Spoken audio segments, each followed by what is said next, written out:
माता दी आप सभी को। मैं हूँ आपकी प्रियंका। आई होप आप सभी बहुत अच्छे होंगे। मैं भी बहुत अच्छी हूँ। कल मैंने आपको बताया था माँ ब्रह्मचारिणी के बारे में और आज मैं आपको बताऊंगी नवरात्रि में तीसरे दिन कौन सी देवी की पूजा होती है। हमारे हिंदू धर्म में नवरात्रि में तीसरे दिन माँ चंद्रघंटा की पूजा होती है। इस दिन नवरात्रियों में तीसरा दिन जो समर्पित होता है वो माँ चंद्रघंटा को समर्पित होता है।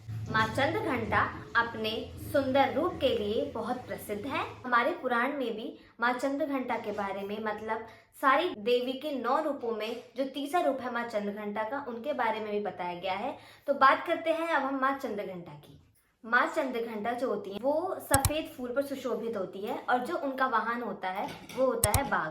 माँ चंद्रघंटा की 10 भुजाएं हैं, जो कि 10 भुजाएं हमारे देवताओं ने दी थी। ये मैं आपको बताऊंगी जब मैं इनके बारे में कहानी बताऊंगी। अभी तो मैं आपको थोड़ा सा इंट्रोडक्शन दे रही हूँ। तो इनकी 10 भुजाएं हैं। 10 भुजाओं में जितने भी दिव्य अस्त्र थे इनके हाथों में वो सब है, जैसे त्रिशूल, चक्र, कमल, धनुष, बाण और भी बहुत सारे। इसके बारे में और ज्यादा अच्छे से मैं आपको तब बताऊंगी जब मैं इसके बारे में आपको कथा सुनाऊंगी।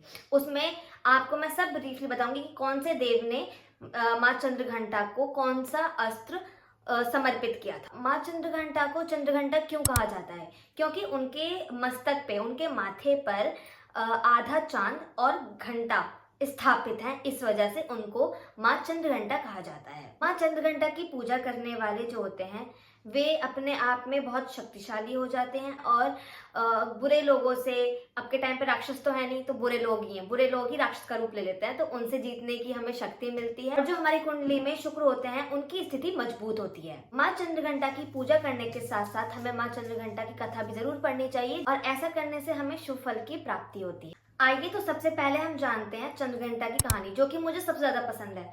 पता है क्या होता है कि मेरे मन में ना बहुत सवाल आते हैं कि मम्मी से कोई भी अगर मेरे पास बैठा है, मुझसे बड़ा या छोटा जो भी, कि मम्मी इन देवी का रूप ऐसे कैसे बना, हम ये क्यों बनाते हैं, झांझी मैया क्यों होती हैं, क्या मतलब है, सब चीजें। तो मेरी मम्मी सीधा बोलती हैं यूट्यूब है तेरे पास, फोन है तेरे पास, यूट्यूब है, खोल और अपना देख अपने आप। मेरी मम्मी मुझे नहीं बताती, फिर उनको मैं बताती हूँ। फिर पता चलता है मुझे कि उनको पहले से ही पता है, उन्होंने बस मुझसे कहा है कि अपना आप करो, मैं नहीं बता रही। क्योंकि खुद से जो हम नॉलेज गेन करते हैं वो ज्यादा अच्छा होता है। तो मुझे सबसे ज्यादा पसंद है चीजों के बारे में जानना कि ऐसा क्यों हुआ, कैसे हुआ, कब हुआ। तो वही, और फिर मुझे जो पता होता है वो मुझे सबको बताना पसंद होता है। मुझे पसंद है, अब मुझे जो पसंद है तो वो मैं मम्मी को बताऊंगी, मम्मी को तो पहले से ही पता है, पापा को बताऊंगी, पापा को भी पहले से पता है। तो मैं चाहती हूँ आप लोगों को बताना, क्योंकि मेरे जैसे बहुत से लोग होंगे जिनके मन में बहुत सारे सवाल होंगे कि देवी माँ का तीसरा रूप है, ये कैसे उत्पन्न हुई, कैसे क्या हुआ। तो मैं आपको बताती हूँ उसके बारे में। तो शुरुआत करते हैं हम कथा से। तो पौराणिक कथाओं के अनुसार कहा जाता है कि जो महिषासुर था वो एक राक्षस था। उसने अपनी अपार शक्तियों की वजह से तीनों लोगों में तीनों लोगों में उत्पात मचा रखा था, जिसकी वजह से सारी देवी देवताएं बिल्कुल परेशान हो चुके थे। देवी देवताओं के साथ साथ मनुष्य भी परेशान हो चुके थे और उनको इतना घमंड हो गया था कि मैं इतना शक्तिशाली हूँ। और फिर महिषासुर का अहंकार इतना बढ़ गया कि उन्होंने अपने आप को अजय मान लिया। और उन्होंने क्या किया उसके बाद में, स्वर्ग पर आक्रमण करके वहां पर राज कर लिया। अब जब ये सारी चीजें हुई, वो जब इतने सारे देवी देवता परेशान हो गए, क्योंकि जब उन्होंने इतना हाहाकार मचा रखा था चारों तरफ, सब परेशान हो चुके थे। क्योंकि राक्षसों की तो पता ही है कि उनका काम क्या होता है, मारना, काटना, लोगों को परेशान करना। सारे ऋषि मुनिवर और जो ब्राह्मण थे, जो मनुष्य थे, सारे मनुष्य देवी देवता भी उससे परेशान हो चुके थे। तो वो सारे देवी देवता इकट्ठे होकर गए कहाँ? ब्रह्मा, विष्णु और महेश के पास, क्योंकि ये तीनों एक साथ ही रहते थे। तो जब इनके पास गए, उन्होंने सारी बात बताई कि महिषासुर ने ऐसे ऐसे कर रखा है, तो उनको तीनों को बहुत क्रोध आया। और उनके क्रोध में से जो ऊर्जा निकली थी, उस ऊर्जा से एक शक्ति निकली थी बहुत प्रकाश के साथ, उनको कहते हैं हम चंद्रघंटा। यही ऊर्जा जो थी आगे चल के दुर्गा के नाम से प्रमाणित हुई और देवी को युद्ध के लिए तैयार करने के लिए सारे देवी देवताओं ने मिलकर अपने अपने दिव्य अस्त्र उनको अर्पित किए। अब मैं बताती हूँ कि जो 10 भुजाएं उनकी हैं, उन 10 भुजाओं में कौन कौन से अस्त्र थे।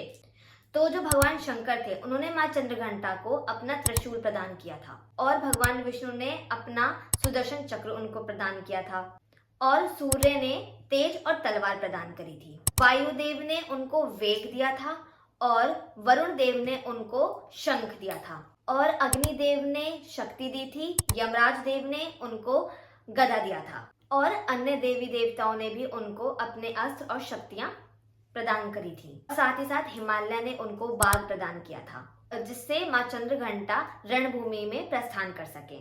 जब सारी दिव्य शक्ति से वो परिपूर्ण हो गई तो उसके बाद उन्होंने चंद्रघंटा के रूप में महिषासुर को ललकारा। एक तरफ से महिषासुर के राक्षसों की सेना रखी है और एक तरफ से सिर्फ अकेली माँ चंद्रघंटा थी और अंत में माँ चंद्रघंटा ने त्रिशूल से उनका वध कर दिया था। महिषासुर के वध के बाद में सारे देवी देवताओं ने माँ चंद्रघंटा का बहुत बहुत धन्यवाद किया, क्योंकि इस संकट की घड़ी में उन्होंने उनको बचाया था। महिषासुर के वध के बाद में सारे देवी देवताओं ने उनको धन्यवाद किया और उनकी स्तुति की। सारे देवी देवताओं को एक भय से मुक्ति मिली और दोबारा से धर्म को स्थापित करा गया, क्योंकि महिषासुर ने धर्म और जाति सब अस्त व्यस्त कर दिए थे, सब चीज। तो कहा जाता है माँ दुर्गा ने ना तो केवल महिषासुर के अत्याचारों से मुक्ति दिलाई, बल्कि हमें ये भी संदेश मिलता है कि जब जब अधर्म और अत्याचार बढ़ेगा तब तब दिव्य शक्ति धर्म और सत्य के रूप में जन्म लेंगी। अब बात करते हैं हम इनके भोग के बारे में।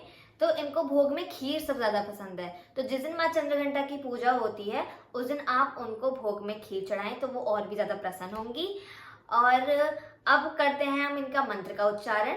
तो आंख बंद करिए, हाथ में पुष्प लीजिए और ध्यान कीजिए। या देवी सर्वभूतेषु माँ चंद्रघंटा रूपेण संस्थिता नमस्तस्यै नमस्तस्यै नमस्तस्यै नमो नमः।